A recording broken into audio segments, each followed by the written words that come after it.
আসসালামু আলাইকুম, কেমন আছেন সবাই? মিনি কিচেনে সেদিন অনেক কিছু রান্না করেছিলাম। তো দেখেন রান্না করতে গিয়ে কত বড় দুর্ঘটনার সম্মুখীন হলাম। তো আজকে শেয়ার করব কি কি রান্না করেছি, আগুন কেন উপরে উঠে আসলো। সেদিন আমি আলু ভাজি আর রুটি করেছিলাম। তো এই যে দেখতেই পেলেন কড়াইটা অনেক বেশি গরম হয়ে গেছে। তো তার কারণে পেঁয়াজ মরিচটা দেওয়ার সাথে সাথেই আগুনটা উপরে চলে এসেছে। এমনিতেই অনেক বেশি পাতলা কড়াই, আর তার উপরে একটু চুলার উপরে থাকলে অনেক বেশি গরম হয়ে যায়। তো তখন তেল দিয়ে যদি কোনো কিছু দেওয়া হয় আগুনটা সাধারণত উপরে উঠে আসে। তো আলু ভাজির জন্য পেঁয়াজটা ভাজা শেষ, আলু ভাজি দিয়ে দিলাম, আর তার উপর এখানে লবণ আর হলুদ দিয়ে দিচ্ছি শুধুমাত্র। আলু ভাজিটা চুলায় বসায় আমি চলে যাব রুটি বানানোর উদ্দেশ্যে। তো এই তো ভাজিটা নাড়াচাড়া দিয়ে ঢাকনা দিয়ে ঢেকে তারপর চলে গেলাম আটার রুটি বানানোর জন্য। এখানে আগে থেকেই রুটির কাই করে রেখেছিলাম, এবার শুধু বেলে নিব এটাকে একটা একটা করে। রুটি বানাতে আমার ভীষণ ভালো লাগে, মানে আমি খুব ভালো রুটি বানাতে পারি আর কি।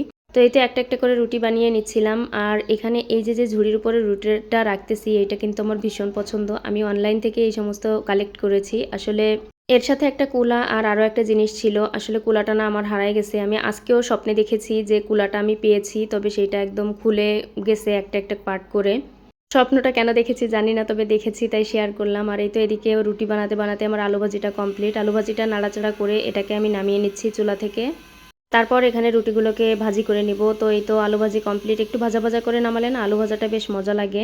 তো এই তো আমি নামিয়ে নিলাম আলু ভাজাটা, আর এরপর আমি চুলায় একটা একটা করে রুটি দিয়ে দিচ্ছি। এই যে তাওয়াটা, এটা একটা কড়াই, আরেকটা তাওয়া, আর এই তাওয়াটা সহ কিনেছিলাম। এটাও আমার বেশ পছন্দের, খুব বেশি পছন্দ হয়েছিল, রুটি ভাজার জন্য একদমই পারফেক্ট। তো রুটি দেখলেন ফুলকো ফুলকো করে কয়েকটা রুটি করে নিলাম। আর আমার ছেলে বলছিল যে আম্মু আমাকে এখানে তুমি ডিম পরোটা বানায় দিবা, মানে ডিম পরোটার উপরে যে ডিমটা দিয়ে ভাজি করে ওরকম করে দিতে বলছিল। আমি একটা পরোটা ভেজে বোকার মতো ওর ওপরেই আমি ডিমটা দিয়ে দেই। একটা ভিডিওতে আমি শেয়ার করেছিলাম যে একটা ইনসিডেন্ট ঘটেছে, ডিমের কুসুমটা নিচে পড়ে যায়। তো এটার তেমন হয়নি, প্রথমটা মানে পেরেছিলাম, দ্বিতীয়টা ওরকম করে পড়ে গিয়েছিল। এই যে দেখতেই পেলেন একটু ডিম দিয়ে প্রথমে রুটিটাকে একটু পরোটার মতো করে ভেজে নিলাম, আর তার উপর এই যে আমি এটাকে ডিম দিয়ে দিয়েছি, এরপর উল্টে দিব। তো এটা আলহামদুলিল্লাহ ভালোভাবে করেছিলাম। পরেরটা আর এভাবে করি নাই।